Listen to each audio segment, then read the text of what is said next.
भूत से मुलाकात। रात का समय था। घड़ी की सुई 12 के आंकड़े पर जाकर ठहर गई थी।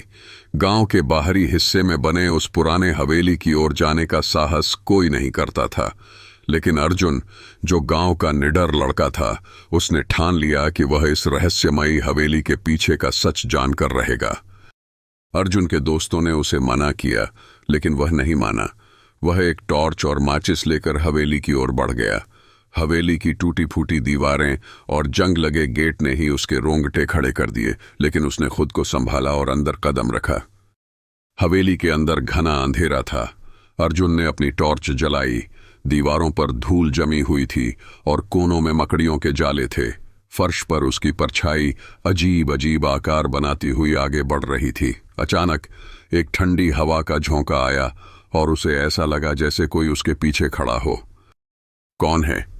अर्जुन ने कांपते हुए पूछा, लेकिन कोई जवाब नहीं आया। तभी उसे सीढ़ियों पर किसी के चलने की आवाज सुनाई दी। उसकी सांसें तेज हो गईं, लेकिन वह हिम्मत करके ऊपर की ओर बढ़ा। ऊपर के कमरे में उसने देखा कि एक बूढ़ा आदमी सफेद कपड़ों में बैठा हुआ था। उसकी आंखें गहरी और चेहरा भावशून्य था।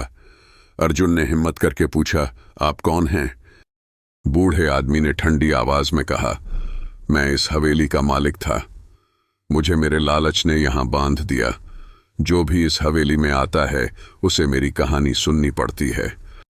अर्जुन ने डरते डरते पूछा, क्या कहानी है आपकी? बूढ़े ने कहना शुरू किया, मैंने अपने जीवन में बहुत बुरे कर्म किए।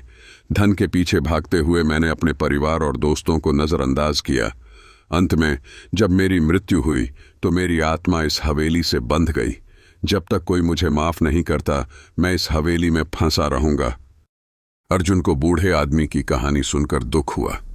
उसने कहा, मैं आपको माफ करता हूं, लेकिन आपको भी खुद को माफ करना होगा। इतना सुनते ही बूढ़े आदमी का चेहरा नरम पड़ गया। उसने मुस्कुराते हुए कहा, तुमने मुझे मुक्ति दिलाई। और देखते ही देखते वह आदमी धुएं में बदलकर गायब हो गया। अर्जुन ने राहत की सांस ली और हवेली से बाहर निकला।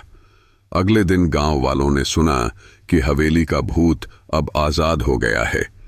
हवेली के पास का माहौल भी अब पहले जैसा डरावना नहीं रहा।